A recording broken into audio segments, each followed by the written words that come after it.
Yang turned his head and asked, "What do you mean?" The homeless street urchins of the royal capital all run together in a gang, and they'd often come to my neighborhood to beg for food. I know all of them, but I've never seen this child before. That young child stared at Mu Qing and didn't say a word. Feng Xin was incredulous. Who do they beg for food from? You? And you'd give it to them? Mu Qing glared at him. If they pester relentlessly, then there's no other way. Feng Xin still thought the notion rather unbelievable, but didn't make any further commentary. "Oh," he said. Xelin wanted to laugh, watching them talk. Mu Qing continued.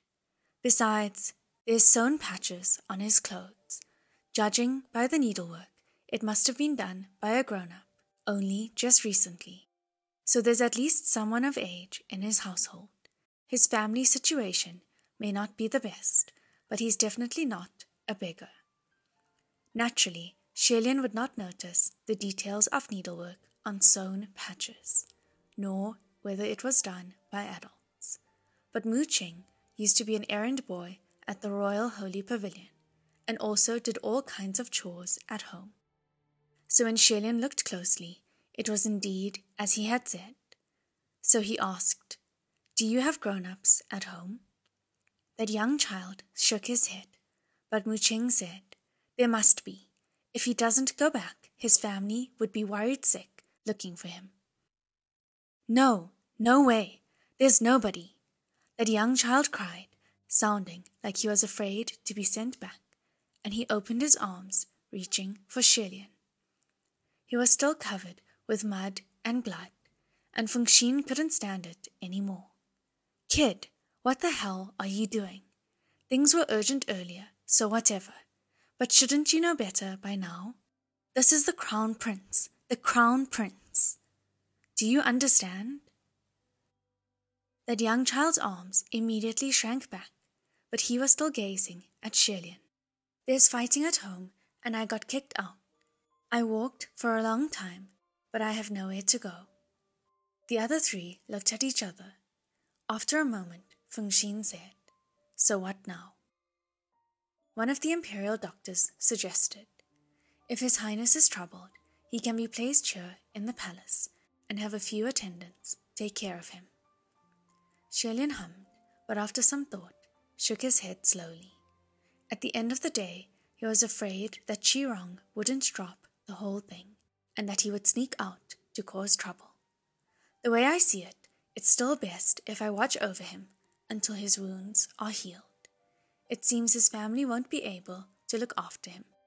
Feng Xin, when you go to take care of the affected stalls toppled by Qirong, see if you can find out where his parents are, and let them know so that they don't worry." "All right," Feng Xin agreed. One of his arms was still in a sling, but he extended the good arm to reach for that young child, intending to pick him up by the collar. Xelin laughed. "You're wounded. Don't worry about it." However, Feng Xin shrugged it off. "Only one arm is broken. The other is still fine. If both my arms were broken, I can still use my teeth to carry him by the collar and bring him up the mountain for you." Mu Qing rolled his eyes from behind him, then spoke up. "Never mind, let me carry him." But just as he made one step forward, that young child jumped off the bed and said, "I can walk on my own." An expression filled with rejection spoke louder than words, and it made Mu Qing's second step extremely awkward, unsure of whether or not to proceed. That little kid had 5 broken ribs and a broken leg, but he was still as lively as a dragon. Xelin really didn't know whether to laugh or to feel concerned. He said, "Stop running around." Then he bent down and picked him up. The 3 of them, with the child in tow, left the palace. Since Qirong caused havoc on the streets earlier and disturbed the townspeople, toppling a number of stalls, Xelin felt deeply guilty, having no face to meet any of the citizens. So the group snuck around, afraid to show their faces, using only the back alleyways. Throughout the entire way, that small child was extremely docile in Shilian's arms. They told him to be quiet, and he uttered not a single sound. Fengxin glared. This brat kicked me yesterday, but look at him now. He really knows how to pick them. It's His Highness, the Crown Prince. Of course he's more well-liked than most people, Muqing said. For some reason, even if he said something well-meaning, the words he used still made people feel uncomfortable. Fengxin refused to acknowledge what he had said. After walking for a while, Fengxin spoke up. No, I still feel that Your Highness shouldn't let anyone see you holding a strange child. What's the problem? Shilian asked. You're the Crown Prince, Fengxin exclaimed. While he spoke, he saw a worn-down hand cart further up the alley and said, Put the kid in that cart and pull it to go. Muqing immediately voiced, Just so we're clear, I will not pull that thing up the mountain. No one's asking you to, Fengxin said. He reached out and pulled the child from Shilian's arms, and the child started struggling again. Never mind, forget it. Maybe someone else needs that cart, Shilian said. Just then, from somewhere nearby, someone suddenly called out, Are you the Crown Prince? Another immediately shouted, Yes, yes, that's the Crown Prince. His mask fell yesterday, and I saw his face with my own eyes. That's him. Catch him. The three of them froze, their hearts dropped. Although Shilian didn't think that he did anything wrong at the heavenly ceremonial procession the day before, he also knew that others might not think the same. To cut short the God-pleasing martial ceremony was an ominous sign of misfortune. It was unspeakable amongst the nobility, and when all the excitement wore off after the fact, when the people started wondering what it all meant, they probably wouldn't be as forgiving either. Adding on the havoc on the streets caused by Qirong, the complaints must be endless. If they were to be surrounded now, it might end badly. Without thinking any deeper, Muqing grabbed him and shouted, Your Highness, run! Fengxin was pulling the cart and also urged, Your Highness, I've broken an arm. I won't be able to stop anyone rioting. Go! However, outside the alleyway, there was already a mass of people who were pouring in, their faces filled with excitement, blocking all viable exits. The four of them had nowhere to run and watched wide-eyed as they became encircled. Shilian thought boldly, If anything, I'll just let them beat us down without fighting back. However, unexpectedly, although the crowd poured in, they didn't pulverize them. Instead, a number of hands reached out and threw them into the air, cheering, Your Highness. Shilian was thrown into the air countless times, but still maintained a calm and steady disposition. The people shouted, Your Highness, that leap yesterday on the martial Deity Avenue was spectacular. Someone exclaimed, That was such an amazing jump. Really, I totally thought that the heavenly martial emperor himself had descended. I had goosebumps. Another validated. His Highness was right to save the kid. A life is a life. Do they think that kids from us poor people aren't the same? If it were me, I'd do the same. Another raged. That's right. Today there was talk of how His Highness had ruined the event, and I just couldn't stand it. If it had been a royal or a noble who had fallen, then they wouldn't say the same. Your Highness, don't mind those people. His Highness is the one who truly cares about us. Shilian went from feeling guilty at the beginning, then disoriented halfway through, until finally he was affected by the passionate and cheerful faces all around. The crowd clustered around Shilian, and when they emerged onto the main street, more and more joined them. Fengxin, Muqing, and that young child were pushed away and separated a far way back, without any means of pushing through, and could only follow along behind the parade. This large assembly of people was surprisingly not smaller than the crowd from the day before. Every time Shilin made a move to leave, he would be forcibly dragged back in and thrown into the air without any chance of being let down. Shilin couldn't help but find it both funny and reassuring as he thought to himself, the people and Guo have completely opposite sentiments. It looks like I was in the right. When at last they reached Mount Tesang, the setting sun was ablaze. Passing through the large mountain gates on the long winding stone path, there were a number of trainees and cultivators carrying water buckets and firewood, going up and down the road, greeting Shilin and company. But many watched the 4 plus a cart with wonder.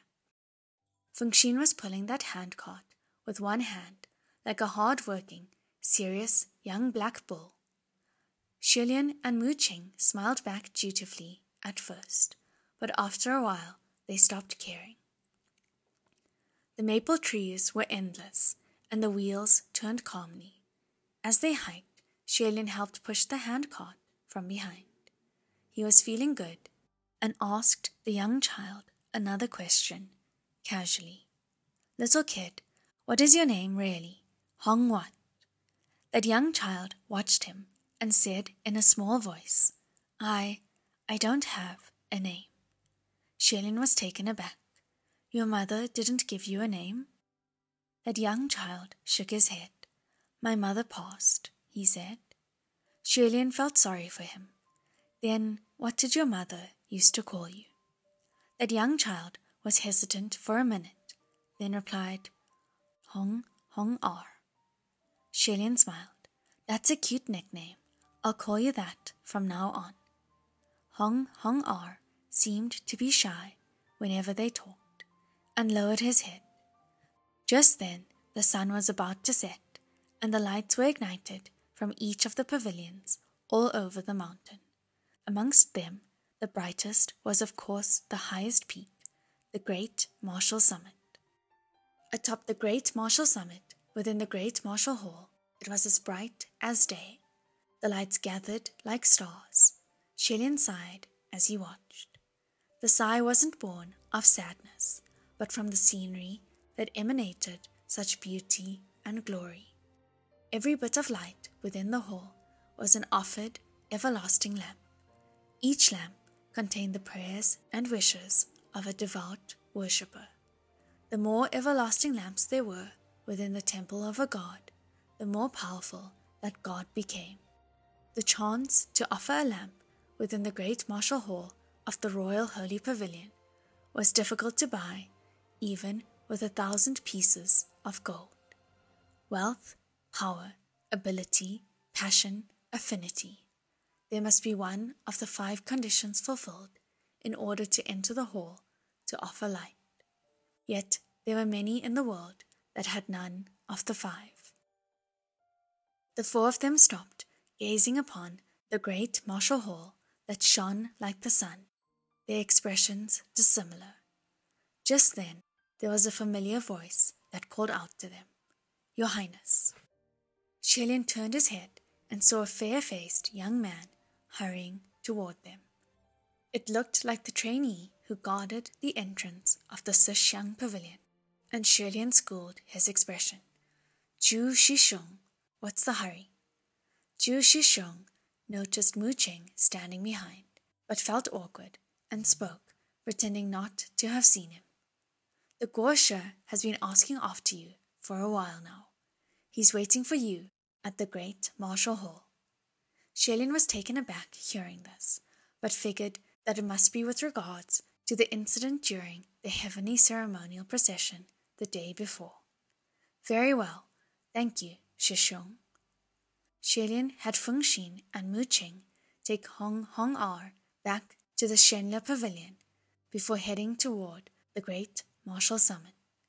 Outside the Great Hall, clouds born from the incest vessel floated and wrapped around the Great Marshall Hall, forming a dreamlike state. On either side of the vessel were long rows of bright, everlasting lamps hung in the air, neatly lined into a wall of lanterns. Every everlasting lamp had on them the name and prayer of the worshipper in elegant, decorous writing. Once in the hall, on either side of the wall, were also hung rows upon rows of everlasting lamps. The lamps offered within the great martial hall were, of course, even more valuable than the ones outside. In the gigantic, spacious temple, the Guo was offering incense before the statue of the martial heavenly emperor, and the 3 deputy Guo were behind him, uniformly prostrating before the great god. Xue inclined his head when he entered. Guo, he greeted. The Guo completed their ritual before they turned their heads back and made a gesture for him to come forward. Thus, Xue approached, took an incense stick, and also paid his respects in sincerity. It was a moment before Guo finally spoke. Your Highness, the 4 of us have deliberated. With regards to the heavenly ceremonial procession, there are but 2 ways to resolve it. Please do enlighten me, Guo, Xue said. The first method, Guo said, is to find the child who disrupted the procession, and then we shall conduct a ceremony. At the very least, one of his 5 senses must be sealed as penance.